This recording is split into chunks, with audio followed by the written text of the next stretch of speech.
warahmatullahi wabarakatuh.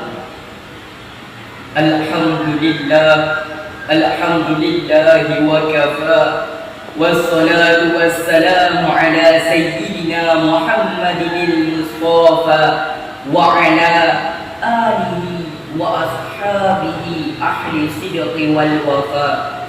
Allahumma salli ala sayyidina Muhammad wa ala ali sayyidina Muhammad. Dewan Hakim yang arif lagi bijaksana, hadirin wal hadirat, sahabat da'i setengah perjuangan. Hadirin rahimakumullah, rasisme dan diskriminisme merupakan paham yang sangat paradok dengan kemajuan. James Monroe dengan doktrinnya Amerika is on America yang menganggap bahwa bangsa Amerika paling baik daripada bangsa yang lain. Benito Mussolini dengan ajaran fasisme Italia yang menganggap bahwa bangsa Italia paling mulia daripada bangsa yang lain.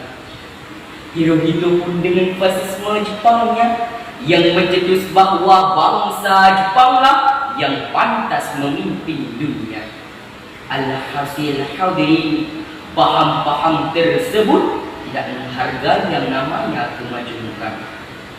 Oleh karena itu hadirin, penghargaan di dalam Islam tidak berdasarkan ras, suku, etnis maupun keturunan. Akan tetapi penghargaan di dalam Islam berdasarkan prestasi dan amal kebaikan.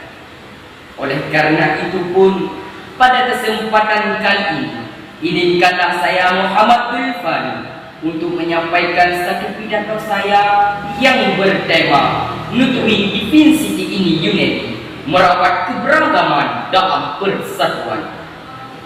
Allah Subhanahu wa Ta'ala berfirman dalam Quran surah Al-Hujurat ayat yang ke-13 yang berbunyi, A'udzu billahi minasyaitonir rajim. Bismillahirrahmanirrahim. Ya ayyuhan nas, inna khalaqnakum min dzakarin wa untha wa ja'alnakum syu'uban wa qabaila lita'arafu.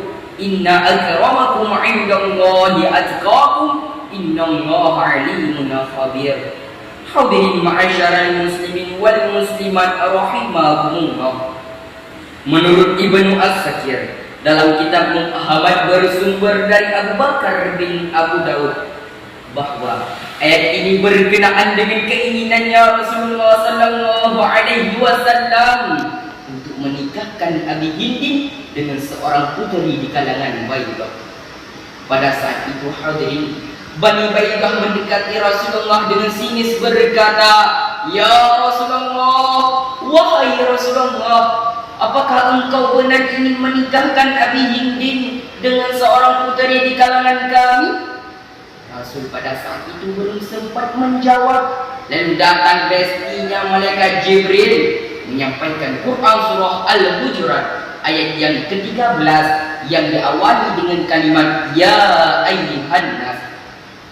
Menurut Imam Ali As-Sabuni dalam Safwatut Tafsir, beliau menjelaskan Ya ayyuhan nas ayyuhitahu jam'il bashar. Artinya objeknya adalah seluruh manusia, bahwa manusia baik laki-laki maupun perempuan, walau bercorak suku berlainan bangsa, semuanya memiliki harkat dan martabat yang sama di hadapan Allah Subhanahu wa Ta'ala. Bangsa yang bersatu padu dalam mencintai tanah air Indonesia. Marilah hadirin kita berjuang untuk generasi muda di masa yang akan datang. Hanya sekian yang dapat saya sampaikan. Akhir kata pantun Misrina, pohon dadah di tepi taman, mohon maaf atas segala kekurangan. Wassalamualaikum warahmatullahi wabarakatuh.